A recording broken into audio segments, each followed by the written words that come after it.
Hello, this is a conversation with Erik Miller, who is a former Rawlings Tigers player. He is also the current member of the San Francisco Giants. What we're doing differently on this podcast is that we're going to upload this episode simultaneously both on the Rawlings Tigers interview series as well as the Closing Pitch podcast. The Rawlings Tigers interview series is operated by the staff of the Rawlings Tigers. So that includes me, Dave, Carter, and a number of other people inside of our organization. The Closing Pitch podcast channel is a podcast that is operated by Dave and myself. They're conversations that we find super interesting inside of the baseball and softball space. And so with this episode, it hits both of those spectrums. So we're going to upload both this episode on both of those channels, and you can subscribe to these channels on YouTube, Spotify, and Apple Podcasts. Thanks, and enjoy this episode with Erik Miller.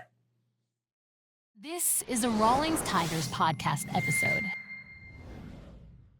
We're trying to provide use cases for current players and future players on like the route that guys have taken to get to the point that they're at. And obviously you've reached the pinnacle. You're at the mountaintop, and you're still working on becoming an all-star and doing all the big things, right? So like we want to go down that path, and like your recruiting side, and we're kind of in a unique position because Dave and Dave more than I saw you all the way through from the beginning stages all the way to where you are now.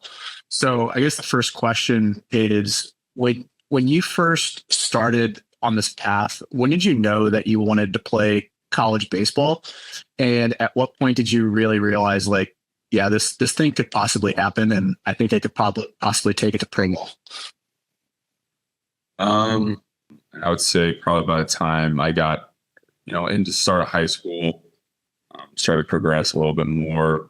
Freshman year, like, started to realize, like, hey, physically and some other like traits, like just being out to left-handed, like more opportunities. I started to realize, like, yeah, there's going to be some like a chance here if I keep working hard that I'm going to be able to probably like go play college baseball.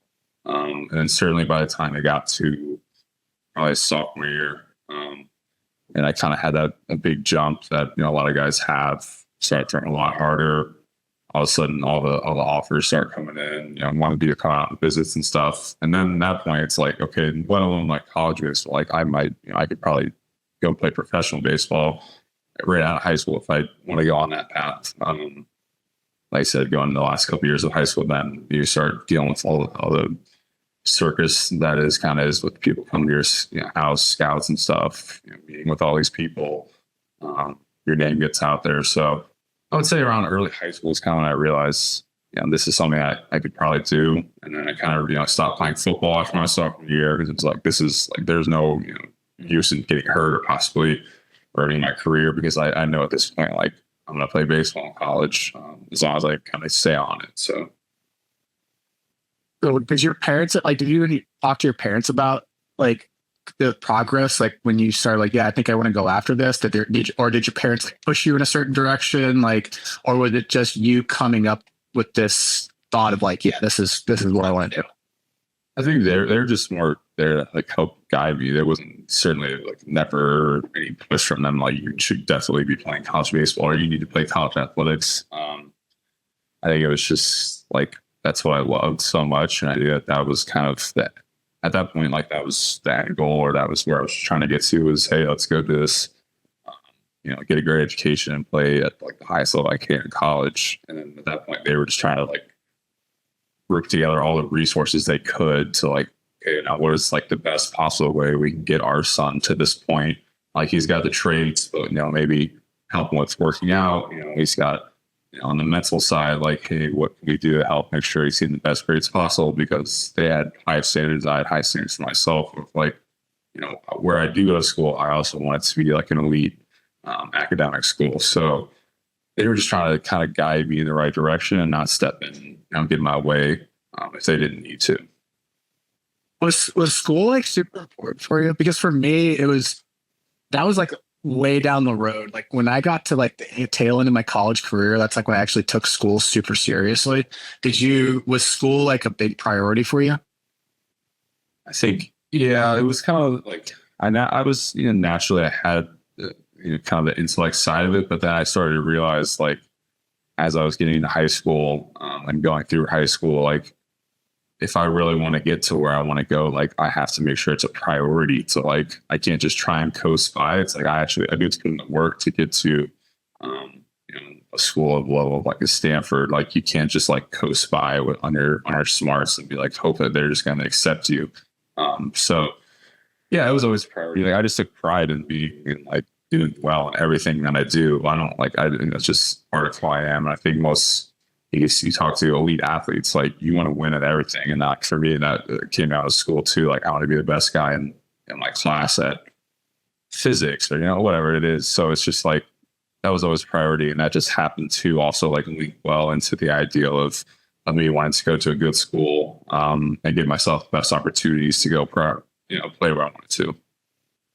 What I found super interesting and kind of like took notice of it was when you started coming back to the training center, especially during the pandemic, because that was just a wild and crazy time.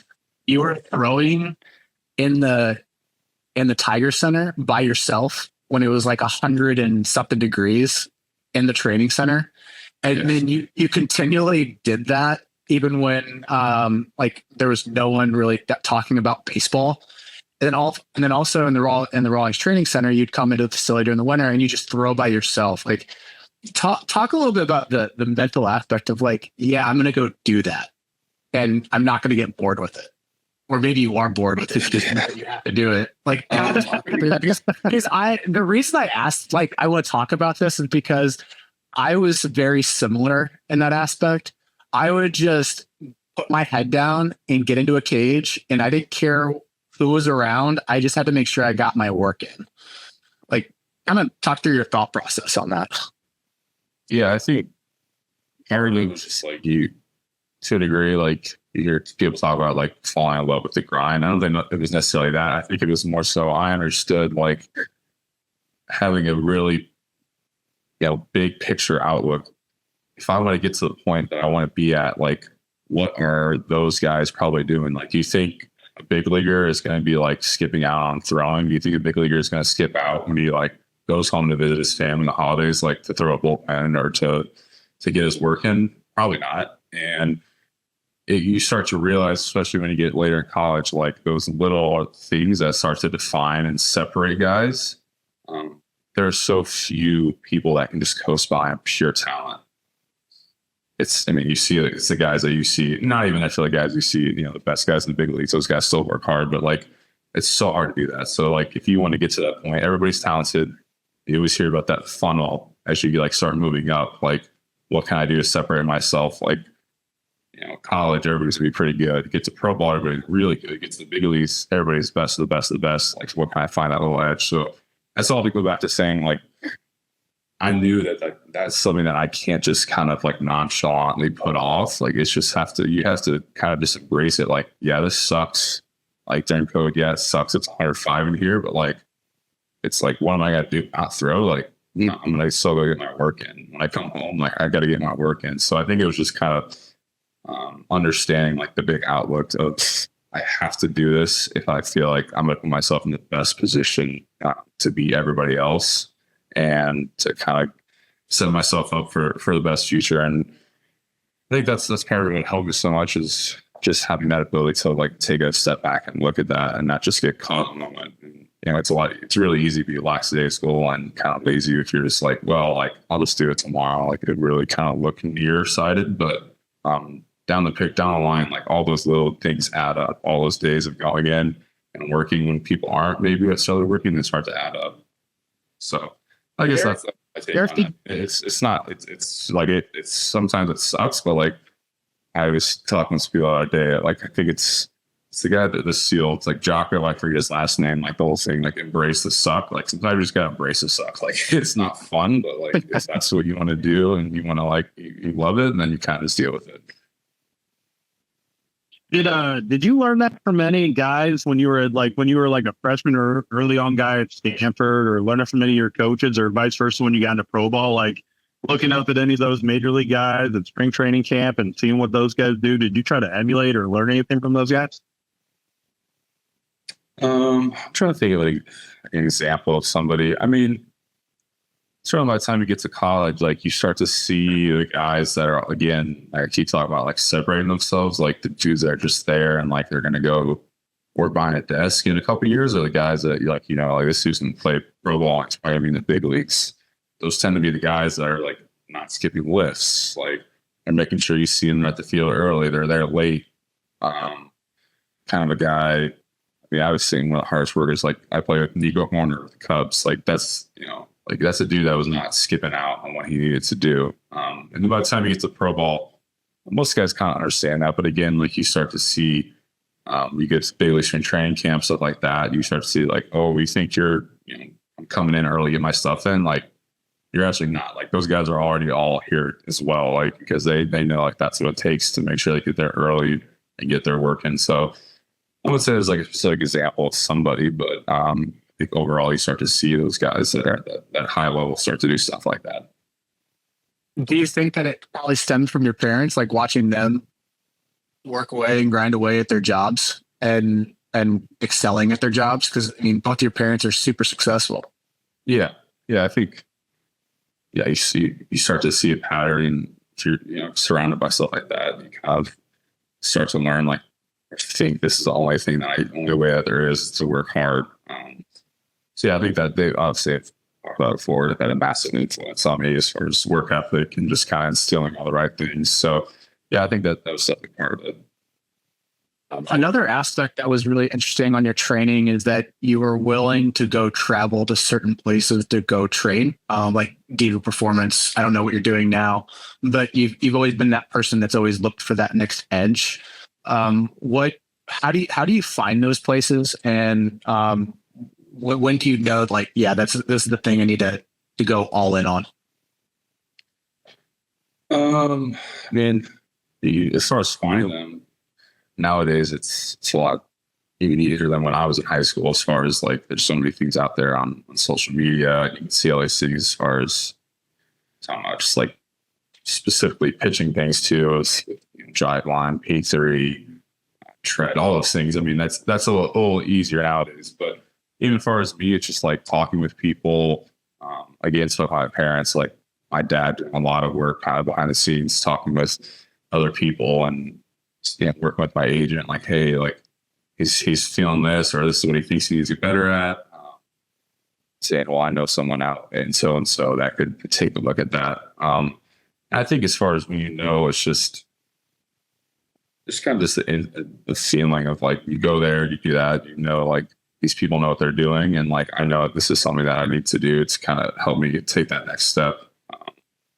And he's always trying to find an edge over other guys. And again, nowadays it's like everybody's kind of, that information out there. But I think you just, I don't know if there's a specific thing, but if you can wholeheartedly like go there and think this is helping me out, or these people have me like in their best interest, then I think that's always something that's going to help. Are you one of those people that like you have to have someone to tell you kind of pump the brakes a little bit on training? Like, do you overtrain, or are you one of those people that have to force yourself into like, yeah, I have to get into the gym today? I'll say probably middle. I wouldn't say either way or the other. I mean, not that it's not like bad, but I definitely would probably lean more towards sometimes like I gotta like make sure I kind of get in there. Some of like working out specifically, like I don't love working out. It's more just like, I know I have to do it. It's something. So I'm definitely never someone on that front that's going to be like, yeah, you need to pump brakes, like you're working out too much. But again, that's just something like I know. Again, sometimes it sucks, but you got to do it. Like, and you have to stay on top of it if you want to stay at that level. If you want to get to the levels you want to be at, whatever that is, and certainly if you want to stay there, like it's a lot of people can maybe start pumping the brakes too much once they get somewhere. They think like, I've got it all figured out. I've got it done. I got to kind of ease back on this. It's like, actually, it's probably quite the opposite. You almost need to do more now if you can like stay at that level and be elite at whatever you're doing, or get to the next level, whatever that may be. So definitely not someone that needs to like be told to stop and doing too much. Yeah, my wife got mad at me the other day. Well, it wasn't mad. She was like, "Working out just comes so easy for you. You just go to the gym and you can do it." And I told her, I was like, "I bet you there's probably been maybe 5 to 10 days out of the whole entire year where I actually look forward to going into the gym. All the other days, I absolutely dread going up and working out and putting my body through that because it's not fun, but I feel good afterwards. Yeah. You know, Exactly. I feel like that's the same for almost majority of people. I think there's very rare few cases like Brian Wilson, who just completely looks like he just worked out so much in his career and got those injuries. Yeah, exactly. Here's an absolute animal, bro. But what's your first big league offseason looking like? Like, I know you're starting to get dialed back into the weight room and you're throwing, you were saying, and what does that kind of look like now that you have a full offseason kind of prepare for year two?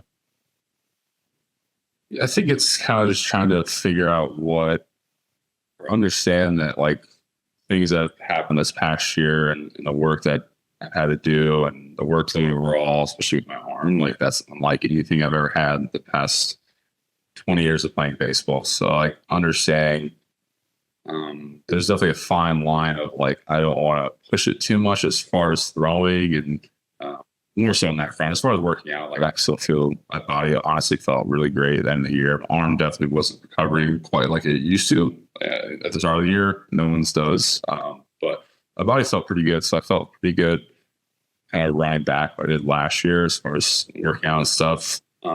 I think throwing is just the biggest key of not trying to do. I definitely have someone that likes to get on it early as far as just start throwing and taking that a little bit of extra time and just really easing back into it and now understanding.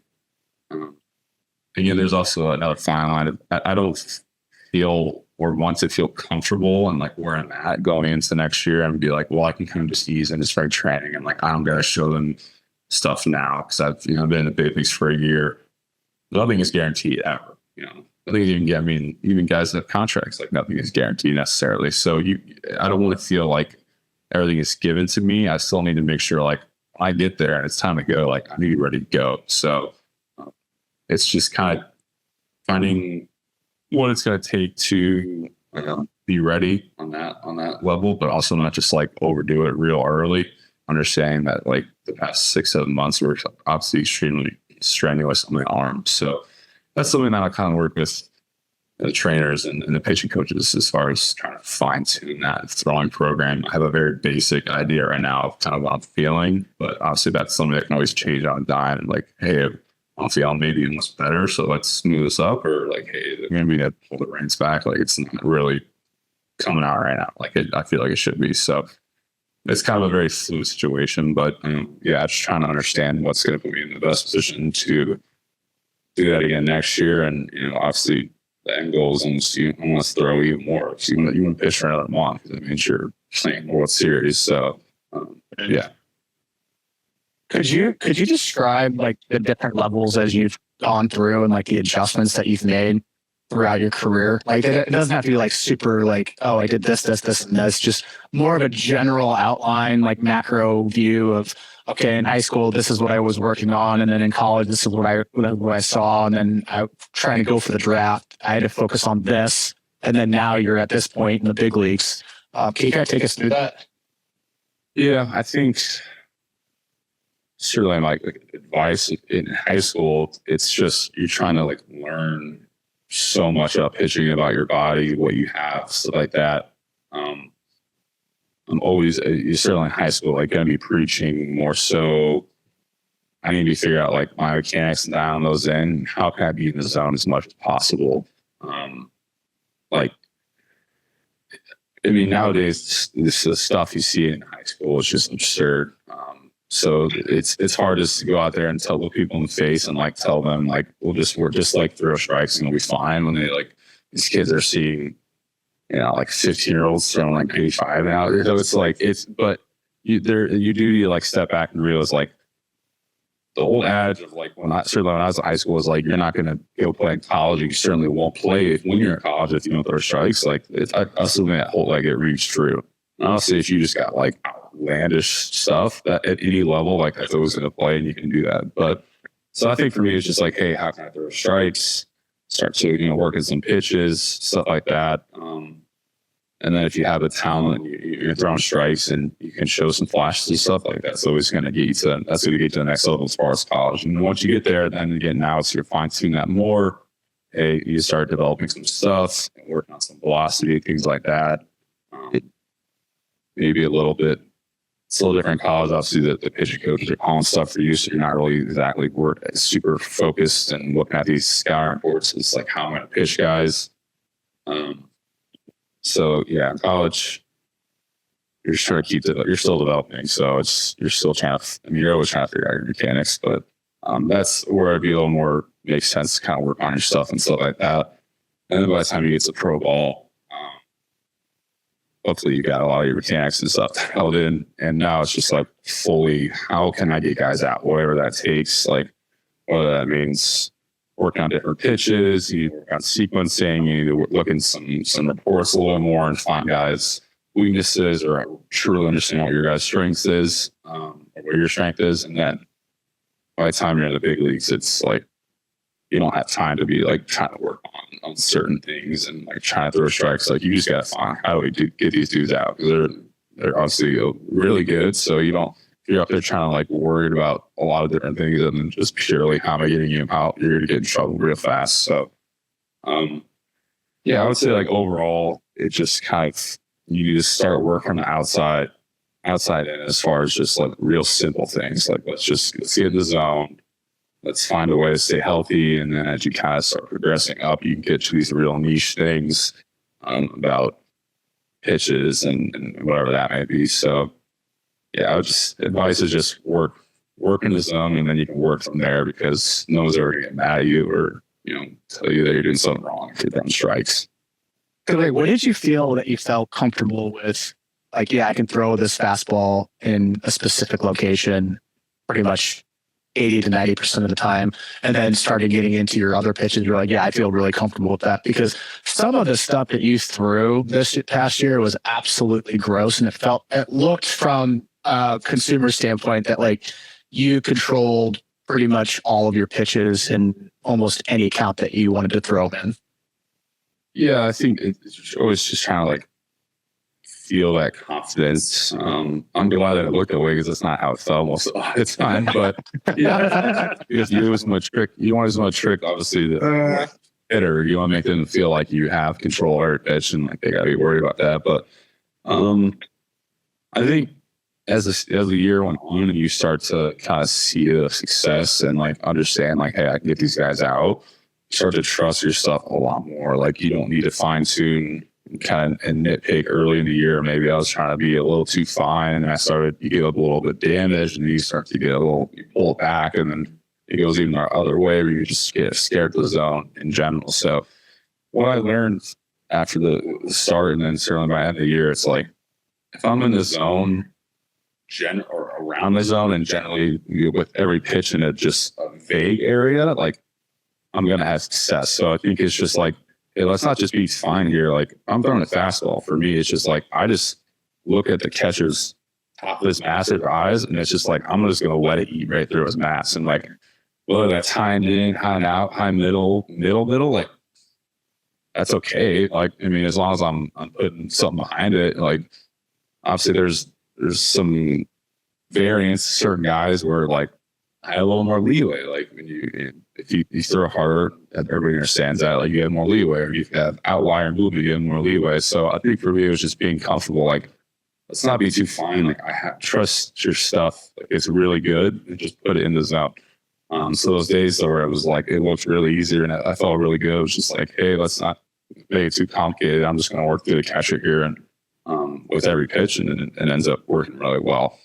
So you're looking more at the general spot. You're not trying to like pinpoint it into a cup hole or a soda can. It's more of a vague like area, and then you're hoping to get into that spot. Yeah, I know that, fully understand that now at this point in my career in life, that I just don't have the command and ability to like get real pinpoint. Some guys do, and that's awesome. I don't, and I think you see a lot of people now with just the kind of the stuff over location train that's been going on the last 5 years, certain teams, they just like have their catchers set up middle. They just have them throw everything through the middle. And that's something that's worked well for me. Probably got into trouble a little bit almost when maybe catchers might be shifting one way or the other. And I maybe try to kind of go with them. And then it's just, again, it's like, I don't have enough to pinpoint command, just be like, have a guy set up on the outer black. I'm like, all right, throw right here. That's not who I am. So, yeah, I think I started to understand that more and more last couple of years. Definitely by now, it's like, let's just keep it real simple. That works well for me. So I think you see a lot of guys that works well for, but You think that's more of a general approach overall for majority of pitchers? Like there's probably a small case that actually pinpoint it. I think certainly relievers. I guess I can speak. Now, I mean, I started obviously whole life over the last couple of years, but I would certainly up here, I can definitely speak to the relieving.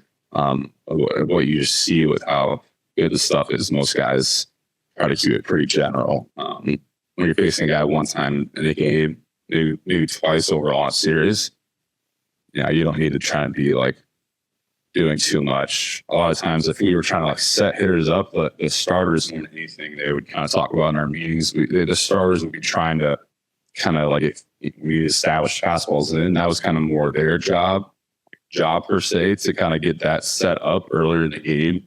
Because those guys generally just have a little bit better command.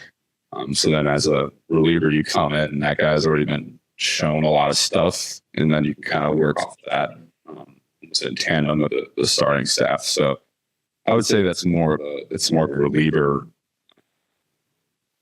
outlook or a way of going about facing hitters and starters. But some starters are that way too. I know a couple of years ago, the Rays were doing that with glass now. When it became a big thing, they would just set up their guys, like Zunito, they just throw a middle and just like, hey, you just saw glass down, just going through the middle. So some starters do that too. So it's not like that.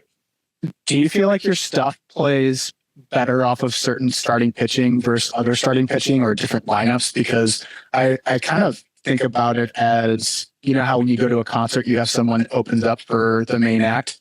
Same thing with comedians. Do you think that helps relievers out when you have a starter that is throwing a certain way, depending on the night, and then also the lineup that you're facing? I really thought about it too much to start. Probably. I mean, if there are some guys that have like certain stuff to you, then like if I'm coming in, I don't know, like this past year after Blake Snell, like I got a 4-seam guy that throws really hard. Maybe like that doesn't do me as much good as if I come in after a Logan Webb, a massive secret baller guy on the right side.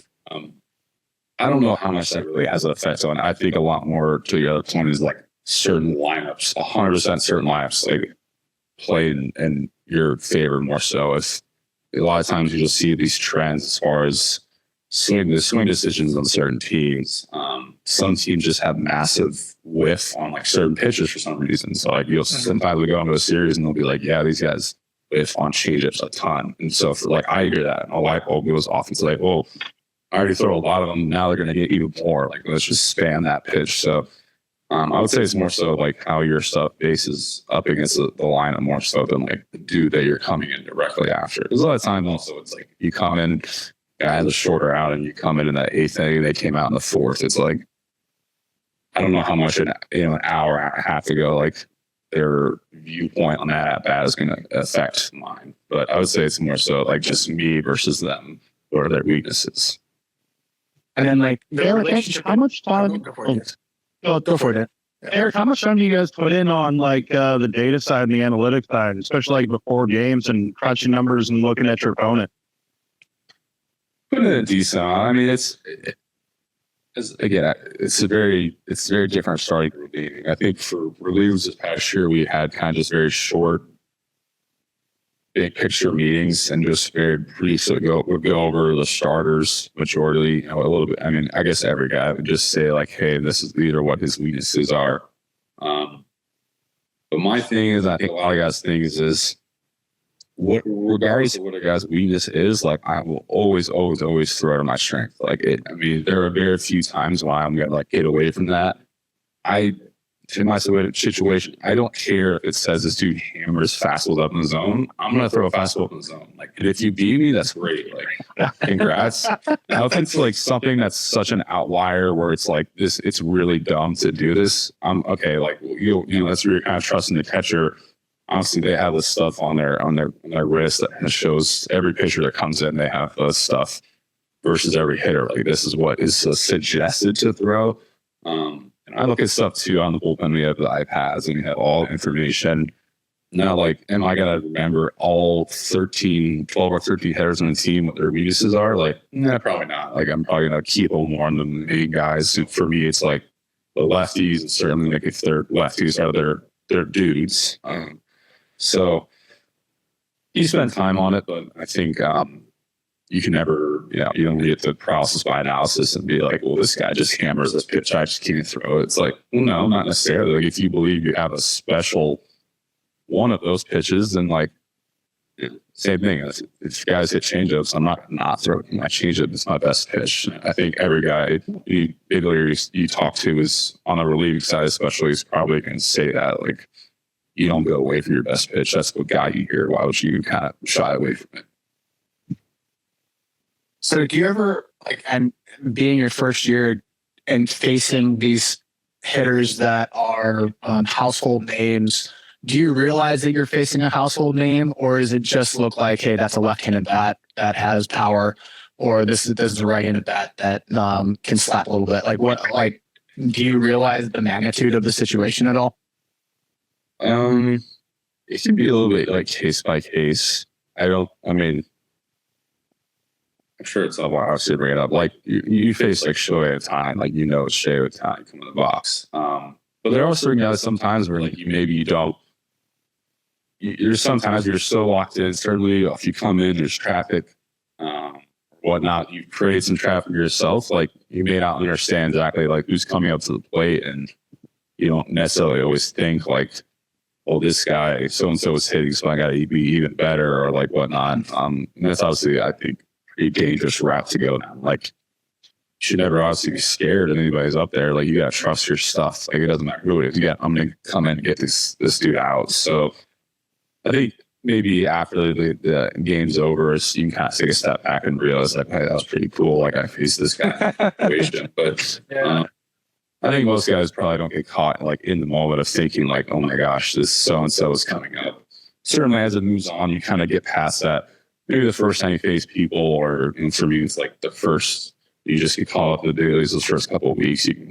That happens a lot more where you're like, oh my gosh, I'm here and I'm facing this guy. But I don't want to say it like becomes bland or part of it. But once you start to face these people and you get used to it, it's like, hey, it's just another game. Like, I'm just here to do a job. Like, regardless of who's inning, I'm getting paid to get out. So I'm just going to do that.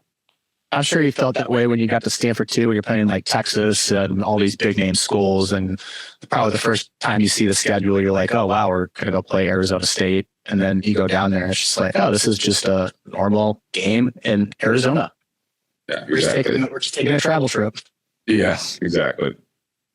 So I want to, unless Dave has any more questions that's on the top of his mind, I kind of want to end with the coin question of like, if you could give advice to your former self, your high school self, what would it be? And you can go either route on this, whether that's from a mental standpoint, a workout standpoint, or even a recruiting side of things. What would you tell that kid? Definitely the mental side, I think, is what, if I could go back, I think most people agree. Like, as you get older, there's certain things you get better with. You understand more on the mental side. I'm still learning so much about it. But like recruiting, working out, pitching stuff, like, I feel like I handled it fairly well. But I think as I got older, maybe on the mental side, you start to climb that ladder and maybe start looking around a little bit.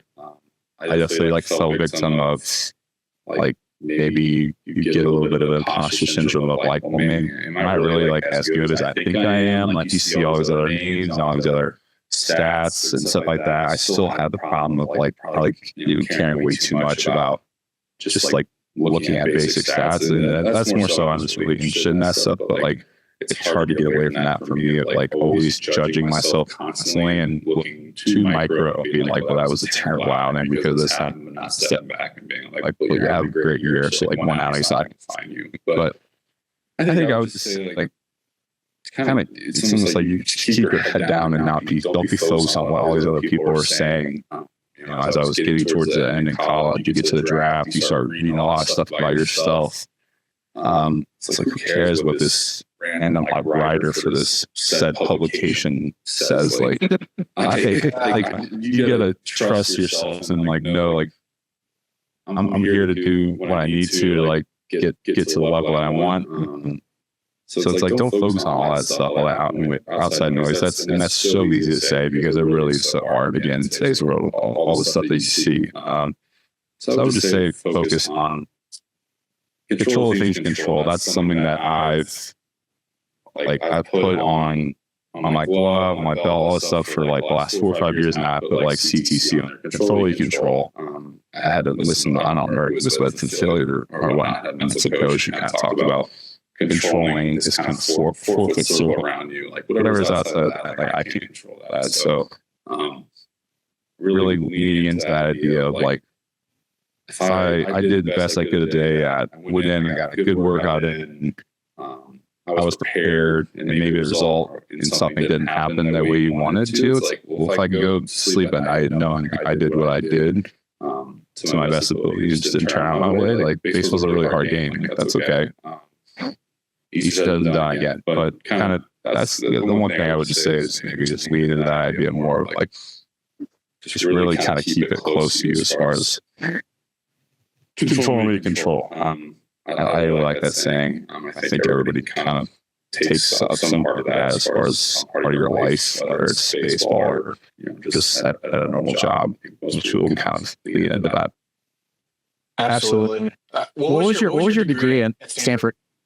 So the degree was called Science, Technology, and Society. It's kind of more of a general studies thing where these different tracks.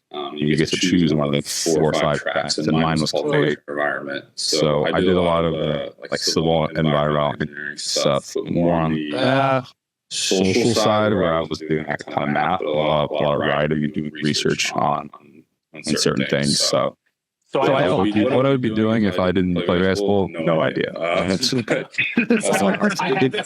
this hunch is that players who go towards degrees that are more research based, they struggle with the mental side because I was one of those guys, and my degree was in economics, and that's all research based. Dude, lights are turning off on you. I'm up in like the bat ring. No nerd gets up. But I just find that interesting that your degree's all about research and like it was like the first thing you went to, because I mean that's literally what I struggled with, was like imposter syndrome, looking at stats and continually trying to figure out am I on the right track? Yeah, I could see that. I never thought about that, but yeah, that makes sense for sure. Yep. All right, guys, are we good on this one? Dave, you got any questions? We're good, man. No, I appreciate it, Eric, dude. It's awesome. It was awesome to see what you guys do, what you did this year in your first year of big league ball, man. You made us all really proud, brother, and we appreciate you jumping on today. And now go enjoy the rest of your day and hopefully hit some good golf shot. No problem. I appreciate it. Maybe I can do it how you guys. I always owe you guys a lot. So no problem. This was a fun conversation, Eric. I really appreciate it. Yeah, no problem.